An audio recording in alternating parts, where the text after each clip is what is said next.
I know you're not on social media, so you wouldn't have seen just before the kickoff between the Villarreal and Arsenal match, Don tweeting, there is absolutely no way that Villarreal are going to win this game.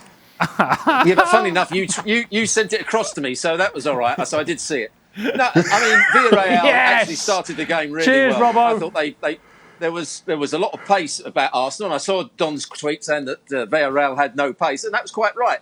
But they had a lot of tactical acumen in that first half. They sucked Arsenal in. They played round the pressure. They got Foyt out down the right-hand side on many occasions because Pepe wasn't sure whether to go and press the centre half or stay with the full-back. He didn't make the right decision.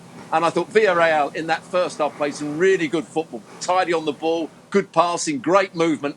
But in the second half, they got it all wrong. And I think also the manager got it wrong, Unai Emery, by taking off a centre forward, whether he was injured or not, and going to play a 4-5-1. And it allowed Arsenal to get back into the game. And what does Barry from Basingstoke say about the officials in this game, Don? Horrendous. Horrendous. Wait till you see the Saka penalty that got Arsenal back into the game. Wait till you see the Ceballos second yellow card for all he was doing was running and his stride accidentally caught someone on the ankle. So the referee's gone, well, that must be a foul because it looks really bad. Second yellow card, off you go. It's terrible officiating. What's worse, the officiating or your prediction? Well, no, I stand by my prediction from what I saw in the previous games. I commentated on the game against Zagreb, and I was thinking, you know, stand by my prediction. They lost on. How can you stand by my prediction that was wrong? Before the game, Dan, I was thinking there was only Samuel Chukwueze on the right-hand side with any pace. Pedraza, the Spaniard, on the left-hand side, left back, very, very good. Middle of the park with Parejo and Capu. Couldn't get around the pitch. This was before the game, because that's what I saw in the quarter-final. And I thought Arsenal, if they were at it, would steamroll them. They'd be all over them. But Arsenal, I actually forgot it must have been the Arsenal, the flimsy Arsenal, that were terrible for 45 minutes and got lucky in the second half that they got a penalty.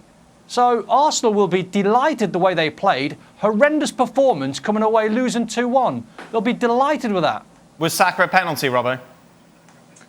He made it a penalty by Saka because he was running with the ball. I think the defender stuck a leg out and then took it back, and Saka made sure his leg went into him. So it's clever play from Saka.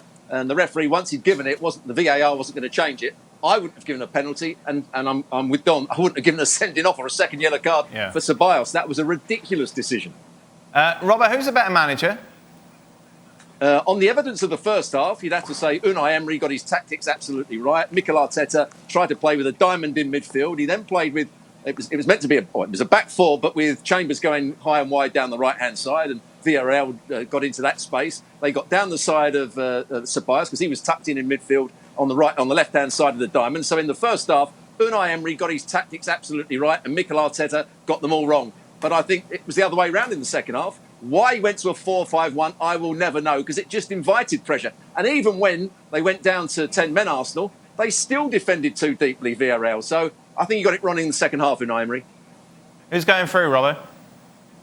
I think Arsenal will go through, because, and I'm going to back Don up here at the Emirates. I'm backing you up here, Don. Just remember this. At the Emirates, Arsenal have too much pace for Villarreal.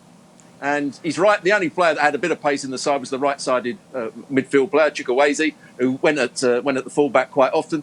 But I think overall, Arsenal will win the second leg and go through. Don, who's going through?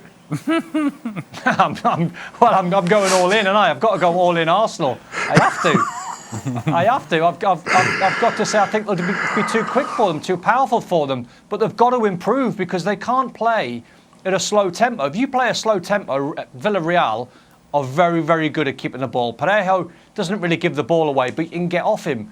But they've got to improve, Dan, because that first 45, I mean, Moreno had a chance at 2-0. He could have made it 3, and Bert Leno pulled off a brilliant save. But then right at the death, Aubameyang had a chance as well. So I think there's loads of drama left in this game, but I fancy Arsenal just to sneak it. Ali? Well, do I have to put out a tweet? No, you don't have to tweet, and you don't have to listen to anyone who tweets you back. Okay.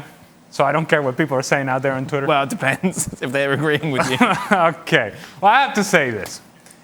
Don't overlook Villarreal. If they're able to control the pace of the game, I think Arsenal are in trouble. Now, Whether you can say that people can run circles around Dani Parejo, yeah, well, that's not new. They've been able to run around circles around Dani Parejo for years. Now, the way that he can control the pace of the game and the way that Villarreal can control the possession, that will create problems for Arsenal. Having said all that, I hate to do this because I honestly, it's not within me to agree with Don. I think Arsenal are going through. But you're in Villarreal yellow today, Ali. Okay, you know what? I changed my mind. Yes. I'm going Villarreal. Yeah, That's it. there you go. That's it. Villarreal, you're going through. Shaka? Wow. Listen, before a ball was kicked, I thought Arsenal were the better of the two teams. Villarreal could have killed the tie today, and should have, in all honesty. But they didn't take their opportunity, and I think they live to rue that. Arsenal won't give them a second bite of that same cherry. At home, Arsenal go through. Thanks so much for watching ESPN on YouTube. And for more sports highlights and analysis, be sure to download the ESPN app. And for premium content and live streaming, subscribe to ESPN Plus.